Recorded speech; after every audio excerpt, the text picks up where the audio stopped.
Crímenes del Estado español en democracia. Episodio V. La emboscada de la bahía de Pasaia.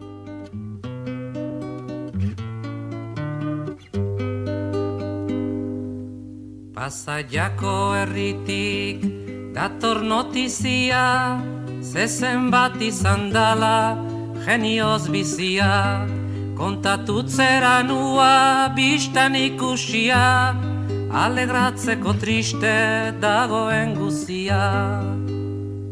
Santiago eguna Pasaian zinale, ailegatu ez danak egin bezagalde, hasieran jendia zezenaren alde. A 7 kilómetros de Donostia se encuentra la bahía de Pasaia, o Pasaiako Badía en euskera, lugar icónico de la geografía guipuzcoana. Allí, en 1984, se produjo un macabro crimen.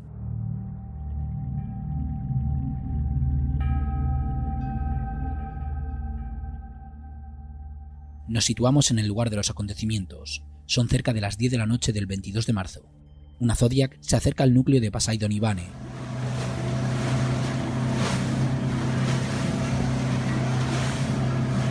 A bordo van 5 personas y una perra.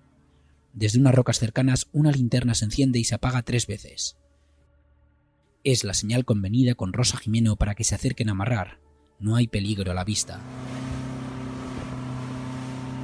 La Zodiac llega hasta la ubicación. Entre la penumbra de la noche lanzan un cabo a Rosa para estabilizar el bote. 2 de los viajeros descienden. Joseba Merino, que aquel día tripula la embarcación motorizada, se agacha para coger a su perra. Pide a uno de sus compañeros que le ayude. Cuando lo hace por segunda vez, se escucha alto y claro un ¡Alto! ¡Policía! Sin tiempo para reaccionar, un disparo surca la bahía. 2 segundos más tarde suena una ráfaga de disparos interminable.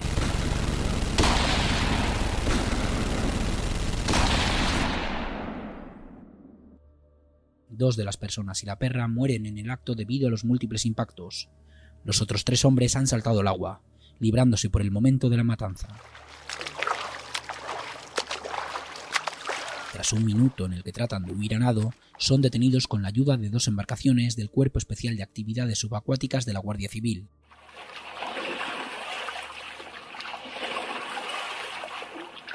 Han llegado rápidamente desde la otra orilla con focos de luz con los que consiguen detener a los escapistas. Los 3 detenidos son identificados en las mismas rocas. A Joseba Merino le preguntan si es el coronel, a lo que él contesta que simplemente es Joshua, dando un nombre falso. A punta de pistola le apartan de las otras 2 personas, las cuales son identificadas como Rafael de las Chapas y Dionisio Aizpuru, Curro. Tras ello, un agente pronuncia con rotundidad la sentencia. ¡Vais a morir! Son abatidos con una nueva ráfaga de disparos. El fusilamiento tiene lugar ante la estupefacción de Joseba.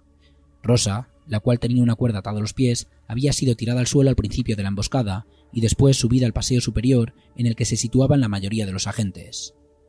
Más tarde son identificadas las otras 2 personas asesinadas.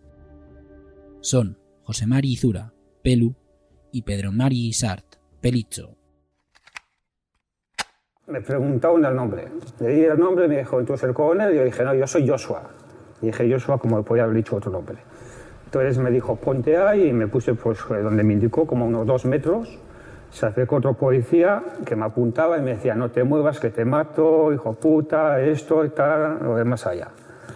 A continuación, el mismo policía le preguntó el nombre a Curro y a Chapas. Les dieron los nombres, se acercaron a menos de 1 metro y al menos de 1 metro abrieron fuego. Vais a morir, y abrieron fuego.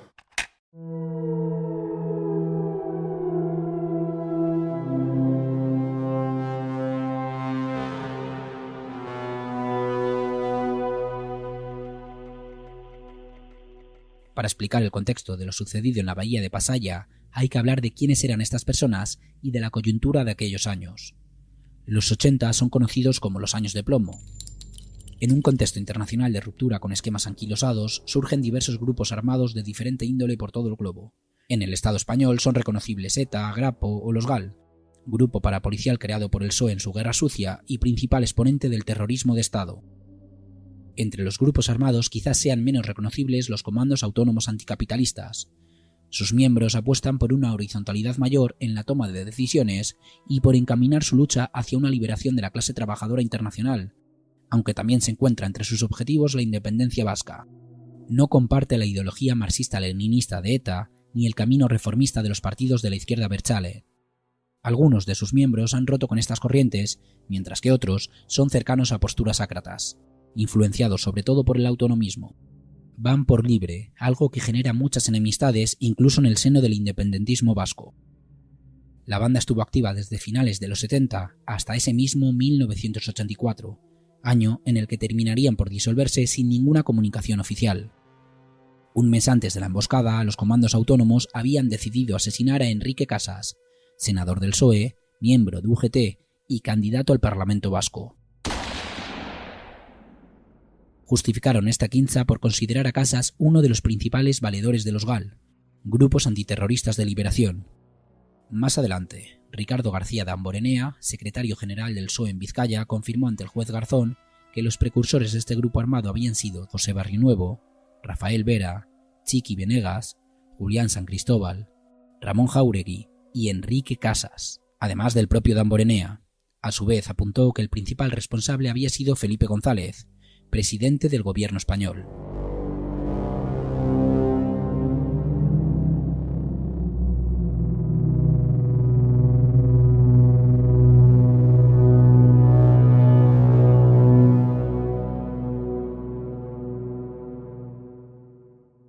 El asesinato de Casas fue muy criticado por círculos abertzales, los cuales temían una respuesta del Estado español o la pérdida de rédito electoral en el caso de los reformistas. Tras este crimen, que sorprendió al Estado, ya que no esperaban que los comandos autónomos pudiesen llegar hasta una de las cabezas visibles del PSOE, comenzó a gestarse la venganza, que culminó en la bahía de Pasaia. En sus primeras pesquisas, la policía localizó un coche vinculado a los comandos que podría llevarles hasta alguno de sus miembros. Daba igual que estos no tuvieran que ver con el asesinato de Casas. Pusieron dicho automóvil bajo vigilancia hasta que el 18 de marzo, Rosa Jimeno fue a moverlo a Donostia.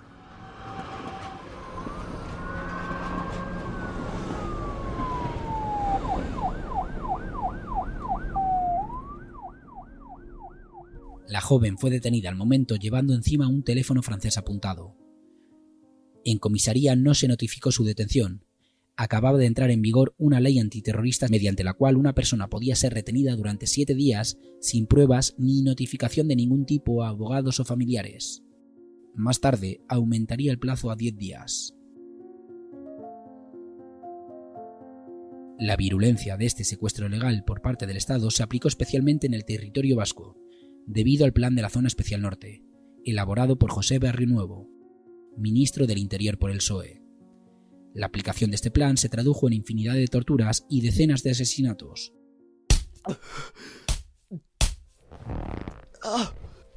Recomiendo en este punto el documental Carpetas Azules, en el que se habla de las miles de torturas cometidas durante años por la democrática policía española, sobre todo en el territorio vasco. Es desgarrador escuchar algunas declaraciones. Por su parte, Rosa denunció haber sido sometida a golpes, electrodos, la bañera o una constante humillación física y psicológica. Lehenbiziko egunetekan, golpeek, noiz nahi, esate paeta kontra bota zienen, gero golpeek arpegin, danian, baita ere egin zien bainera intzienen, ointzien, gerriti gora erropa kendu zien, eta orduan bainera. Las torturas llegaron hasta el punto de ser obligada a llamar a casa de sus padres para decir que estaba en casa de una amiga embarazada que necesitaba ayuda. También hizo lo mismo en su puesto de trabajo. Lo hizo con una pistola en la sien. Sus padres debieron notar algo en su tono de voz y fueron a comisaría a las pocas horas. No se creía en la versión que les había dado su hija. Allí les notificaron que no había ninguna mujer detenida con ese nombre, y así era, Rosa había sido registrada con otro nombre. Las torturas llegaron hasta el punto de amenazar con asesinar a su sobrino de 7 años, lo cual quebró definitivamente a Rosa. Tú tienes un sobrino, ¿no? Sí.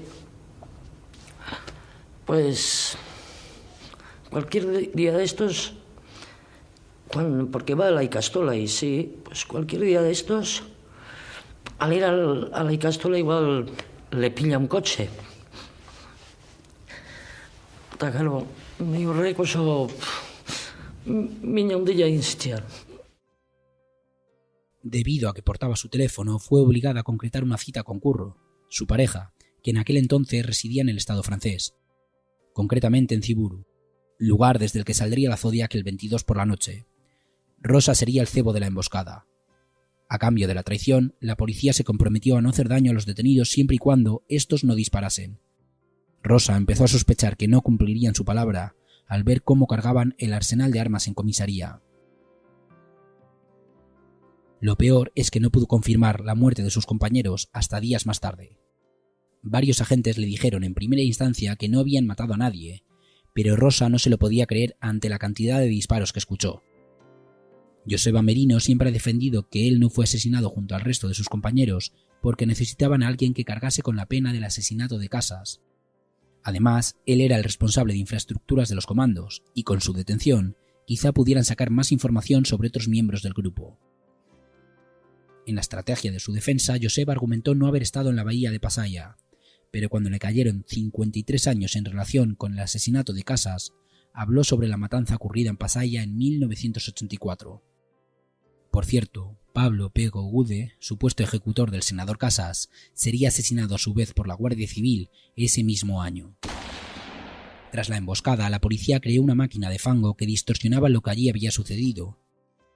El levantamiento de cadáveres no se hizo en el lugar de los hechos, fue a 800 metros y no contó con un juez forense. La policía, en su atestado, defendió que desde la Zodiac abrieron fuego y que no tuvieron más opción que dispararles. No aportaron pruebas que confirmase esta versión, como casquillos de balas o marcas de disparos en la zona en la que estaban los agentes. Para confirmar su excusa, llevaron a una pareja como testigos auditivos. Estas dos personas habían sido retenidas antes de la emboscada y solo pudieron confirmar que habían escuchado un ¡Alto! ¡Policía! E infinidad de disparos. En declaraciones posteriores, una de estas personas concedió una entrevista en la que apuntaba que no habían oído nada en realidad y que la policía les obligó a dar esta versión. A su vez, medios como ABC dieron por válida la versión de la policía. En la autopsia, el forense encontró 113 orificios de bala repartidos entre los cuerpos de los 4 jóvenes. Además, entre los orificios había heridas de postas, esto es, un proyectil que lanza infinidad de munición a forma de metralla utilizada en caza mayor, y que es ilegal en la policía. Después, al día siguiente, yo practiqué las autopsias y lo que pude ver es que tenían innumerables disparos. Pocas veces se ven unos cuerpos con tal cantidad de impactos de proyectil de arma de fuego. Los había de varios tipos, además, en cuanto a la munición que encontré, porque había proyectil de 9 milímetros que se puede disparar con pistolas y también con armas automáticas como algunas subfusiles, etcétera, que utilizaba la policía. Y además de esto, lo que había eran proyectiles de cartuchos, que son postas, que son unas esferas también de plomo, y en realidad entre unos proyectiles y otros lo que había era disparos por todas partes, por delante, por detrás, trayectorias ascendentes, descendentes.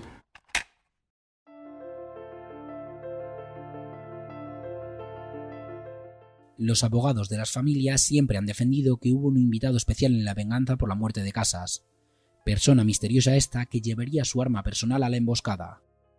La versión de las postas fue confirmada por la familia de Rafael Delas.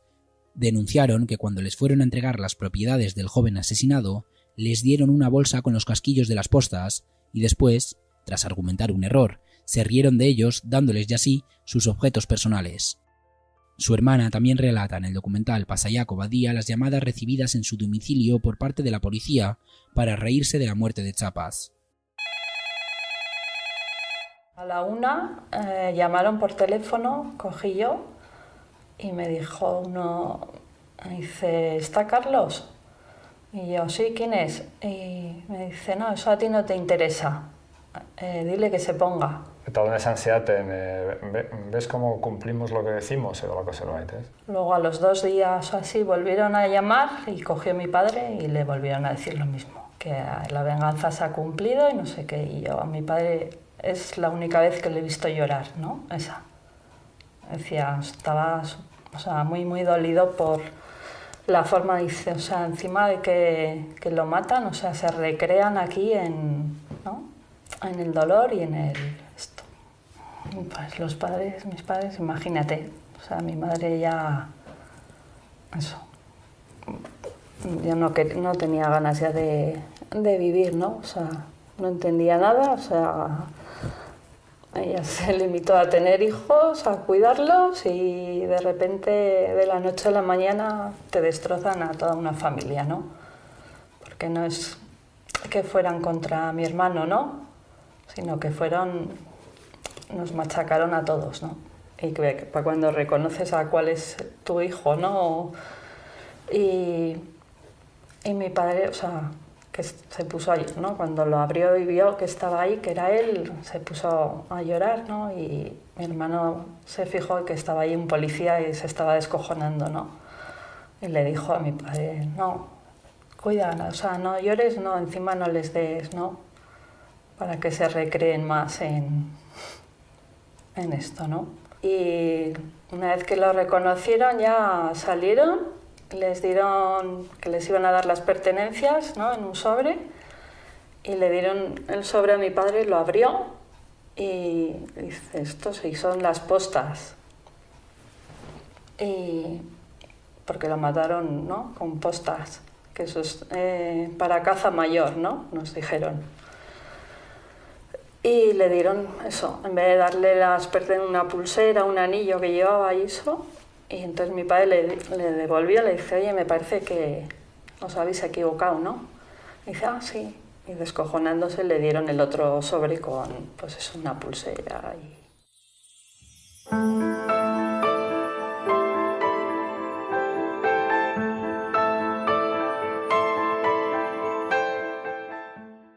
Entre las irregularidades cometidas y las viles humillaciones, también hay que destacar las cargas que los agentes realizaron en el entierro de José María Izura, Pelu. A su vez, tampoco se explica la desaparición de las fotografías en la inspección ocular del lugar del crimen, o el vídeo que hicieron durante la autopsia, pruebas que podrían ayudar a esclarecer un caso que el Estado nunca quiso resolver. Yo recuerdo que entonces no teníamos cámara de fotos y si la teníamos de vez en cuando hacíamos las fotos, pero era lo normal que la comisaría enviara a 1 o 2 técnicos especialistas en fotografía forense. Y eso es una cosa que ocurrió realmente en la sala de autopsias. En la sala de autopsias estuvieron presentes inspectores de policía, del Cuerpo Nacional de Policía, y recuerdo que hicieron fotografías y recuerdo exactamente que grabaron en vídeo. Es más, puedo decir que es la primera vez que yo veo que se graba en vídeo una autopsia en el Instituto Anatómico Forense de San Sebastián. He sabido posteriormente que esas imágenes no se encuentran en su momento porque igual ni se pidieron. En cualquier caso, y en el tiempo posterior, en época reciente, incluso se ha negado que existieran. Yo no tengo ninguna intención de molestar a nadie, pero lo que recuerdo es lo que vi esa mañana, a lo largo de toda la mañana en que hice las autopsias, en tanto lo que era la presencia policial y lo que fue pues toda la tarea forense, que además fue grabada en vídeo con una cámara de vídeo además bastante grande para la época de la que estamos hablando. Además de los 53 años que le cayeron a Joseba Merino, de los cuales cumplió 17, Rosa Jimeno permaneció 3 años en prisión por colaboración con banda armada. Las familias y el ayuntamiento de Azpeitia, localidad de donde provenían 2 de los jóvenes asesinados, han reabierto el caso en diversas ocasiones, tratando de llevarlo al Tribunal Constitucional o al Tribunal Europeo de Derechos Humanos de Estrasburgo. Siempre se han topado con la desestimación o el ninguneo por parte de la judicatura. Sobra decir, por tanto, que ninguno de los asesinos fue juzgado por esta matanza. El agente número 12.983 llegó a declarar que en la acción habían participado más de 100 policías, geos venidos de Guadalajara, o la Guardia Civil con cuerpos especiales como el de actividades subacuáticas. Cientos de personas que nunca aportaron más que la escueta versión oficial dada. En 1986, Joseba Merino leyó un reportaje sobre un atentado de ETA, en el cual aparecían fotografías donde salían varios policías.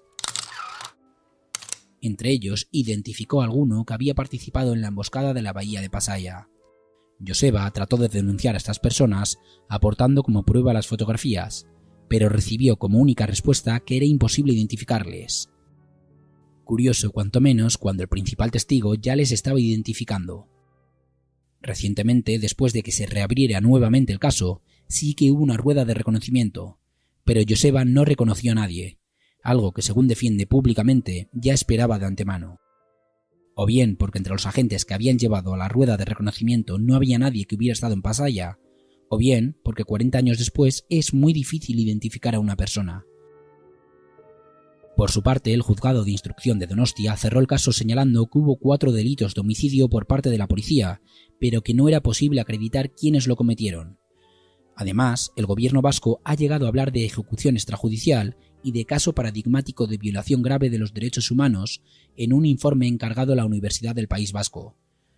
Aunque no se hiciera justicia, los movimientos sociales de Euskal Herria no han olvidado esta matanza.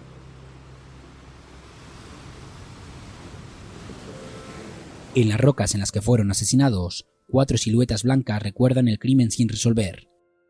Además, en el paseo superior, una placa no les olvida, aunque ha sido arrancada y vandalizada en diversas ocasiones. En ella se puede leer "El pueblo no perdona". A su vez, en Azpeitia, un monolito fue creado en su memoria, y cada 22 de marzo se reúnen allí familiares y amigos para recordarles.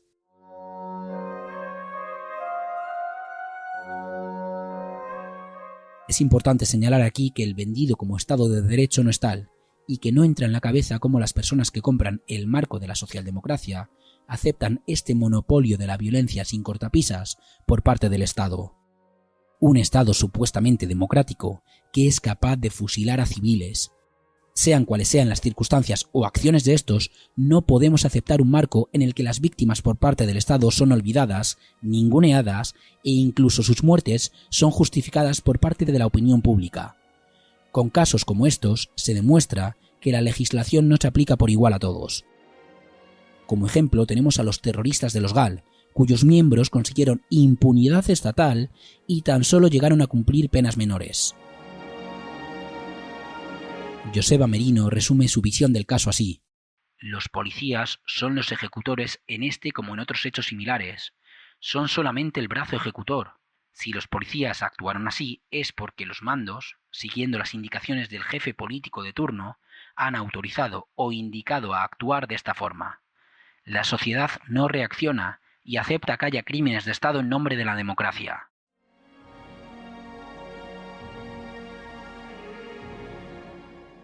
Para terminar, cabe decir que en 1987 el grupo de rock Barricada compuso la archiconocida canción Bahía de Pasaia, la cual ganó mayor notoriedad al ser censurada por la propia discográfica del grupo.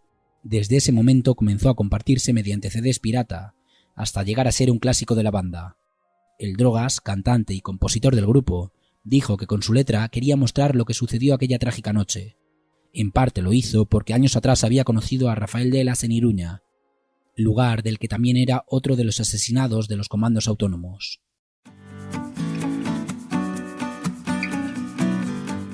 Y hasta aquí el 5º episodio del serial Crímenes del Estado Español en Democracia. Puedes leer el artículo completo en la web de Regeneración, así como otros textos que a buen seguro te interesarán. Adiós.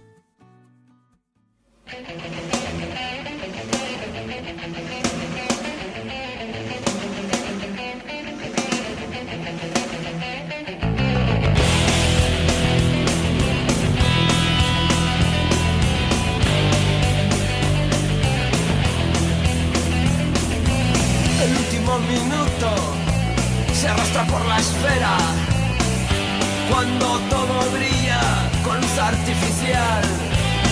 Algo rompe el silencio, las balas barren la orilla.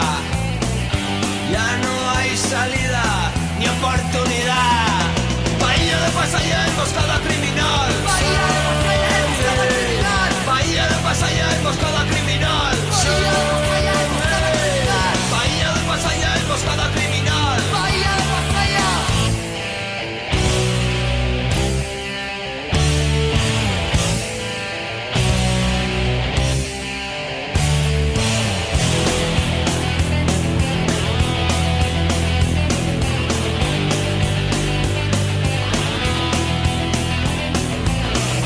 Del uniforme queda el anonimato. En el cuartel un brindis, esta vez fueron 4. Señor gobernador, lávese usted las manos. todo fue correcto, éxito asegurado.